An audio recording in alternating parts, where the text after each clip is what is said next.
Hello, everyone, and welcome to Real Talk. We'd like to welcome you to this beautiful Veterans Hospital here in Dublin, Georgia. We've got three wonderful panelists here that are going to tell you a little bit more about the importance of Memorial Day and the lives that they've lived in the military. We've got retired Colonel Sid Chavez. How are you? I'm doing great today. Thank you. Thank you for having me. We're so glad to have you here. We've got retired Sergeant Major Greg Jackson. How are you, Greg? I'm great. Thanks for having me here as well. It's honorable to be here today. Absolutely. My big brother over there, Master Gunnery Sergeant James Stanley, is back in Georgia. Back in Georgia, back home. Thanks for having me here. You know, we want to talk with all three of you just to kind of, for one, to learn a little bit about you all and the experiences that you're having in the military and those that you've had. And we really want to let the people understand that, because there's so much more to Memorial Day when you really sit down and think about it and think about the men and women's lives who have been lost from serving our country. We'll start with you. Okay, well, I always like to start my story by telling why I joined the military. From the time that I was a little girl, my dad would show me pictures. He was a sergeant in World War II, and most of the time he was stationed over in Germany. He was an MP. And my father could tell me, go into my closet and on the left-hand drawer, second row back, grab those green pair of socks and bring them to me.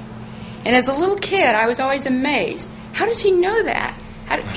He was the most organized person I had ever seen. And as a little kid growing up, he truly was my hero, and I wanted to emulate him. Fast forward to my senior year in high school, and I told my dad, guess what? I'm going to join the Army when I graduate. What did he say about And my dad said, no daughter of mine is going to be a grunt. He said, I forbid it. If you want to join the Army, you get your education, you get commissioned as an officer, and I will be there. And that's exactly what I did. And when I joined the Army and was commissioned as a first lieutenant, didn't even start at second. Butterbar. Oh, wow. No. You went straight to first lieutenant. My dad was there. And he was actually there when I pinned on my eagle's wings as a full bird colonel to pin him on me. Wow. Look at the legacy that your father has left for you. I mean, as a little girl, and, you know, here you are today. And how many years have you served in the military? I served 30 years. 30 years. People would think you started when you were 7. And what is your job here now at the Veterans Hospital? I'm a dietitian.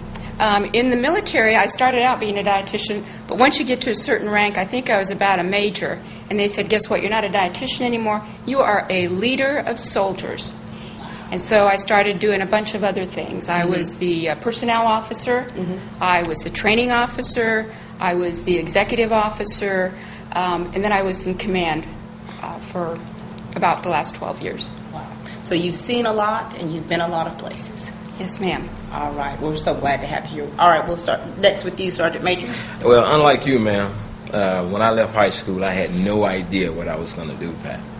So in 1984, I joined the United States Army, and I joined in combat arms. You're a dietitian, I was combat arms. I was the one that really provided the field artillery means for the combat arms field. I served 27 years. I've served also 2 years as a government contractor. But altogether, I've had 3 theater combat tour deployments, 2 in the military, 2 active, and 1 as a government contractor. As a government contractor, it took me back into the same theater that I was as a soldier. It was kind of a different experience. Right. Having served 27 years active and then returning right back into the theaters of combat, it took me through a lot. So when Memorial Day comes around, I often think of the soldiers that we lost in combat. Yeah. Very trying. I think we deployed in OIF-1, and we lost 3 soldiers in my unit in particular. Right. So every time, this time of year, I think about those 3 soldiers. So out of the 28 years, 27 was on active duty. And I'm kind of proud to be here today. We're proud to have you here. Thanks for the invitation. We're proud to have you here, and we're going to talk about some of those experiences in just a moment. Yes, just like the young lady and Sergeant Major here before me, born here in Dublin, Georgia, from a family of 14. Woo, woo. And didn't know what my plans were going to be after high school. But I think my sister, Mary, former Marine as well, 4 years, helped me make that decision. She joined the United States Marines in 1984, and I joined the United States Marine Corps in 1986, and is still currently serving in the United States Marine Corps in North Carolina with my wife and 3 kids and 3 grandkids. Hard to believe you're a grandpa. Yes, I am a grandfather. I think I cried when you left. Yeah, I got on that Greyhound bus and went to Paris Island, South Carolina in 1986. Wow. And you're still serving. So, and I know you have so many stories that you can share. We really want to talk about some of those things and talk about some of the people lives that were influenced by yours and the lives that have influenced you. Me having been an Army officer's wife for about 20 years and moving to so many different locations with the kids and the spouse and 4 deployments, what I experienced is probably a little different from you all, but still an experience nonetheless. And to stay behind to support the spouses and the children while the soldiers and the airmen and the Marines and all are deployed, it was a task. It was a task, and so I'm thankful for those experiences and certainly would not take anything from them.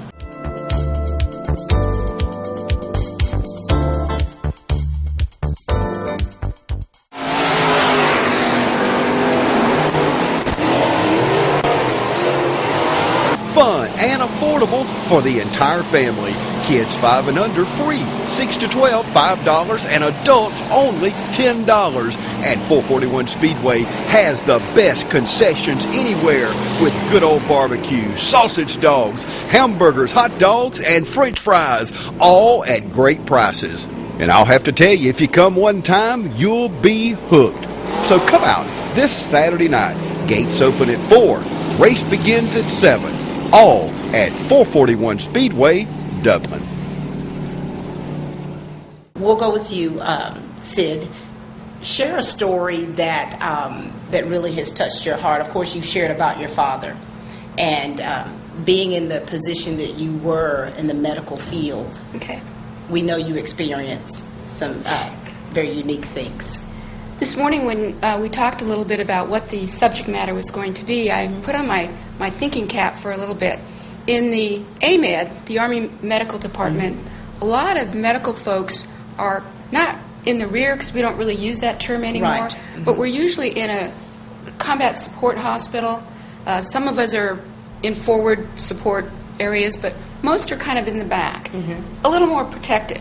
So I have to say that in the AMED, my most memorable person was my command sergeant major. He wanted to be deployed and go into action. He had been a drill sergeant, and as most command sergeant majors, a bunch of other things in the Army. Right. And he wanted to go into combat. We didn't know until he went through all of his medical testing that he had a rare blood disorder. And he still fought to get into a combat zone because he thought, as a command sergeant major, that he could do the most value up front. He was rejected for deployment with a fighting unit into a theater of war because of his rare medical disorder, his rare blood disorder. It wasn't enough to keep him out of the military. Right. But he actually died in the process of trying to get deployed. And I remember that because it was his last dying wish. Was to deploy and be there for his soldiers. And I think that's the thing that I think of when I think of my one of the most memorable people in my career, and I think of him at Memorial Day. Just the heart that he had to serve at whatever capacity. He was serving at a great capacity. He just wanted to go in harm's way because he thought he could be of more value up front. Wow, that's beautiful. Sergeant's name? Well, it kind of makes me think, Pat. I've been pondering over for the last couple of seconds, figuring out what I wanted to discuss. But as a sergeant major, you served from Private E1 up to the rank of E9, and you serve in all capacities from squad leader, section chief, platoon sergeants, first sergeants, also operation sergeants. The one thing I think of the most is the relationship between the officers and the non-commissioned officers in the military. Right. So even in the time of combat, you have to really be close to one another. You have to trust in one another. There's no bond that I've ever experienced in life outside of a husband and wife Right. that I could compare it to. And going into theater, OIF 1, I recall my battalion commander giving me a new battery commander going into combat. So you have to kind of learn this person real quick Right. and make a decision on whether or not you can trust this person because you have 200-300 soldiers up under your leadership. And to go into combat with a new commander, I think of the way the Army trains your mind up to create cohesion between yourself and your officer counterpart. Right. So I truly understand what you're saying, ma'am. My commander, if I can mention his name, Sure. was Captain Michael Maharaj. And up to today, we're still like brothers. So to have never met him before and go to combat with him, and today we're still like brothers, that's something that the military gave me. And on Memorial Day, I think of him often. I make sure I call him. We talk on that day, if no other day. Yeah. So the thing that sticks out for me the most is the camaraderie and cohesion that you build in the military. An incredible It does. bond. It is. It's a bond that's unbreakable, and it lasts a lifetime. It You does. never just lose these people. As long as they're living and breathing, and you're living and breathing, you make a way to reach out to them. Right. So I do appreciate that moment in the military of the bondage that we create, because they're closer to me than my brothers, my blood brothers. Right. So I do appreciate that moment. That's very special. James? Pat, I couldn't agree more when it comes to camaraderie that we have in the military, serving in 3 different wars, starting at Desert Storm, Iraq, and Afghanistan. The band of brothers that you have. Yeah. When I say band of brothers, we're talking young women and men as well. Right, But right. it's just the term band of brothers. But it is definitely very tight. I've been stationed in 11 different duty stations. My family's been with me for 10 of them. So the bond that you meet when you get to that duty station, I can name young men and women right now that I've been knowing since my first duty station, and they're still in the military, and I'm still close with them. Yeah. That's a bond that is like no other. You've been a military spouse for 20 years. You know exactly what I'm talking yeah. about, because a Absolutely. lot of spouses. I think the downside though is about every 3 or 4 years, somebody's got to pick up and Pack up leave, and and you got to go right. find new friends. Right. But the bond that you find with those friends will carry on forever. Absolutely. And to this day, you can attest, I still have friends that come here to Georgia to see me. Yes. That I've been knowing for over 25 years in the Right. military. Yeah. And so that bond of the camaraderie is like no other. And what's special about that is because you all are being put in harm's way, and you have to develop some type of relationship, some type of trust with your fellow man or woman. And so with me, the experience I had, 2005 was the second deployment that we were part of. I want to tell you all a story, but we've got to go to a commercial break. We'll be back in just a moment.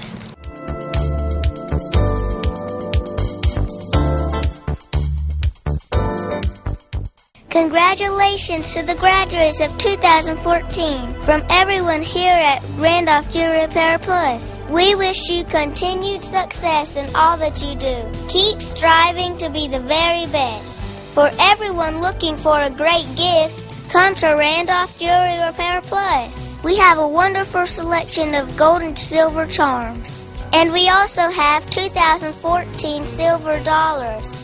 Get the perfect gift for the graduate on your list. Don't forget, at Randolph's we also have rings, charm bracelets, and watches.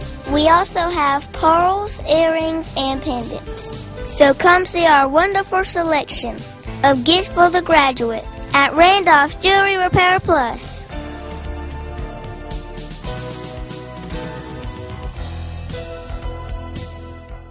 We are back, ladies and gentlemen, and we're talking with two amazing men and a magnificent young woman here about their experiences within the military and the memories that they have acquired along the way. I wanted to share an experience that I had back in 2005. It was the second deployment, and being at home, the heroes at home, we had a soldier that one of the spouse's husbands got killed. And I remember getting the news, and my heart sank because this was all of the training, because as the spouses, we have the trainings that we need to kind of prepare for these kind of things. But you never know how you're going to respond to something until you're actually placed in that situation. Absolutely. And so when one of the wives' husband passed away, and it was an IED, we had to all join together. And it was the most horrendous thing that we all had to experience, but it was you saw the most love from women who came together at such a time to just really shower their whole family, their children. They had little children. And so it put a lot of things in perspective for us to really understand and appreciate everything that you all are doing for our country, and our roles being left behind, and how the residual effects of that. And so that's something that I will always carry with me. Absolutely. And I always try to contact her every Memorial Day. I would send her a message just to let her know that even though we're thousands of miles apart, even though I haven't seen you since 2005, that I still care. I think that's so true. Yeah. I know that the camaraderie, just as these folks have said, really exists. And not only does it exist within the military family, Right. but it exists in the military's military family. Yes. Explain to them what you mean by that. As you were telling your story, I went back to when I was stationed at Fort Campbell, Kentucky.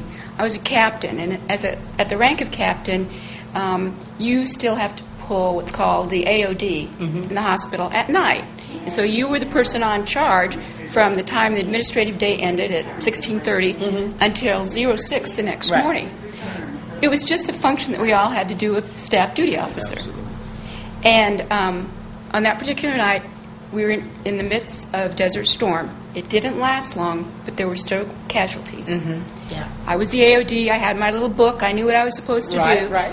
And about 2 in the morning, the sergeant knocked on the door and handed me the telephone. And there had been helicopter down. Soldiers from Fort Campbell were among the casualties. And so I had to go into the casualty notification mode. It was the most frightening thing because you've never done it before. You've rehearsed it, but this was the real world event. Right. You have a chain of events you have to do, documentation. Part of my duty was to get the casualty notification group together so that they could go to notify the wife of this downed pilot. Right. I went with them. I didn't know these people. Right. I knew rank, I knew name, but immediately there is that bond. I felt this closeness with this woman who had just lost her spouse. These people that she doesn't know are showing up in uniform with what they know is going to be bad news. You Yes. don't show up at the front door of somebody's house at 4 in the morning Right. in full uniform with good news. Absolutely. Yeah. It was hard to give that news, but I felt so thankful to be there. I was the only female to offer her consolation. And I think of that when I think of camaraderie, because that's what it is. You put aside the fact that I don't know you, but I know that you're a military spouse. Right. That's all it takes. I know you've just lost your loved one. That's all it takes. Yeah. We all banded around her from the Fort Campbell community. It was hard, but beautiful. But beautiful. Pretty tough. And you know, that's important with the community involvement, you know, and to have a great community that really supports the men and women of the armed forces is wonderful. And to be here and to get the support that we need is fabulous.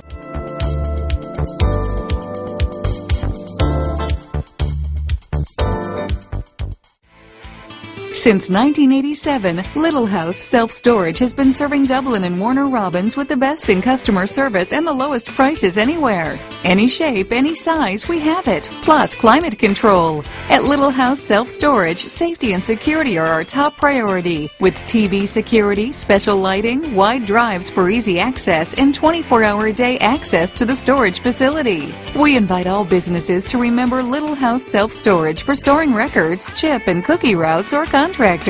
We can even store your car, motorhome, or airplane. Little House Self-Storage, Moody Road, Warner Robins, and Marion Street in Dublin. James, I want to ask you, your home, you've been gone for quite some time, so Memorial Day weekend, it's important to kind of unwind. And, our families experience so much, whether you're, at home, whether you're at theater, and it's just a special type family dynamic. What do you like to do to really just kind of unwind? Well, number one is being around family. Yes. I've missed a lot of that, as they could attest to, being in the military. If you're either in combat or you're overseas. My wife and I just come from Japan for 3 years away from family. Yes. So just to be home, able to unwind and just be with family. I think family is very, very important. Whether I'm talking my wife and kids and grandkids, or my siblings and in-laws. And in-laws, yeah. But family, just being around family is the biggest thing. And being overseas, you got to fly. So being able to get in my vehicle and drive here is a special feeling. To where most people won't realize it. But Yes. For 6 years we were in either California or Japan, so it was real tough to see family. So It is. just being able to get in my truck like old times and drive down that highway and come see family, that's what it's all about. When I saw you for the first time, I felt like a little kid. I was like, James is here, James is here. That's the bond that Yeah. you share as family. I mean, Nothing like family. Absolutely. Greg? Having been married for it'll be 24 years this 21st of December. My wife is in Columbus, Georgia. I'm originally from Americus, Georgia.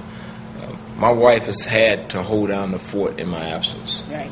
My wife is in the medical field. She's a dentist, and she's been practicing for about 28 years now. So, but I just feel like one of the toughest jobs to do is not actually to be the soldier. I just think it's to be either a dependent or a wife. Because we're trained what to do, when to do it, and how to do it. But when we deploy into theater, we leave back that family, that wife. And Pat, you can attest. And ma'am, fortunately you are a female, but you're also a wife. Yeah. So your husband had to play a similar role Yeah. that Pat would play. Your husband not being in the military, Right. but as a civilian. One of the toughest roles in the military to me has always been the military spouse. Like the wife or the husband that is not in the military. To be called to deploy for long periods of time, to leave your children, and ask your wife to be the man and the woman of the fort while you're away. And meanwhile, you maintain focus while in theater, knowing that she have it under control in the rear. Yeah. To me, that's one of the most admirable positions to have, is to be a military spouse. It's not hard. It's not difficult to me as a soldier what to do. But to have a wife not knowing when you're going to return, how long you're going to be away, what to do in this absence of command, being yourself, they have to adjust all the time. It could be a death Yes. to not you, but another family member. And for instance, the family readiness groups. Pat, you're familiar with that. Oh, yeah. You may be the coordinator for the unit, and I think that you served in that capacity I as did a for coordinator. 4 years and 2 deployments. So you're in command in the rear while your husband is away forward. So that takes a lot. So I always give a hats off on this day to the military spouse and the military dependents, because as James stated, you're always relocating. Yeah. You're always 27 years in the military. I've been married for almost 24. I think I've been away from my family for about 18 of them. That's a long time. That is. Up under the same roof for only about 6 years. I've been deployed twice into the Middle East, Kuwait, Iraq. I've been to Korea twice for about 4 years over there. I've been to Europe. So to have your family back here and you being forward, we have to thank the military spouse and the military dependents for holding the fort down in our absence. We appreciate that. I gotten so good at just me and the kids. I was cutting grass barefoot. I mean, you know, it's just the adjustments that you make for your family, the sacrifices that you made, and I gladly did them. It was tough, you know, but I feel honored to have been able to do that. Sid, we'll give you the floor now, though. Okay, well, my husband, Larry, and I have been married for 36 years. And he has always been there for me. And I tell people, he's the one that supports me.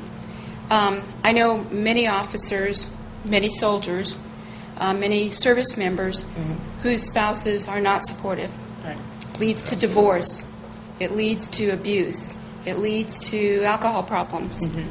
And I have a couple of colleagues here that have good stories, but I know as many people who can tell you some sad stories. Right, because absolutely. it didn't work out. And so I always applaud the spouses also, because they have to put up with a lot, and they do it silently. And before we had the family support groups, they did it on their own. Right. Family Sure did. support groups are kind of a new thing. It is. It's formalized now. It is. Absolutely. And so I applaud them, and I especially applaud my husband because he's always been there for me. Yeah. And I always kind of had to take a few of the brunts of the joke, like when there was the change of command, and it's usually a male that's taking command, and they present the flowers to the spouse. Absolutely.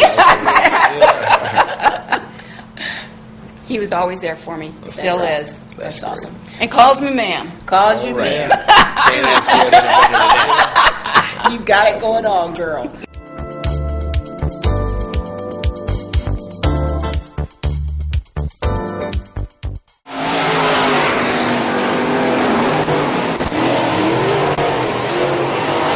Fun and affordable for the entire family. Kids 5 and under free, 6 to 12 $5, and adults only $10. And 441 Speedway has the best concessions anywhere with good old barbecue, sausage dogs, hamburgers, hot dogs, and french fries, all at great prices.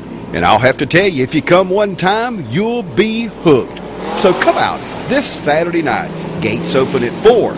Race begins at 7. All at 441 Speedway, Dublin. We want to ask you all to give a final message to the people out there, whatever you'd like to share with them, what they, because there's so many people out there that are military, that are serving, so many that are not with their families during this time. And we want to allow you the floor to close out, to give a message to the people out there. Who wants to go first? I'll go first. All right.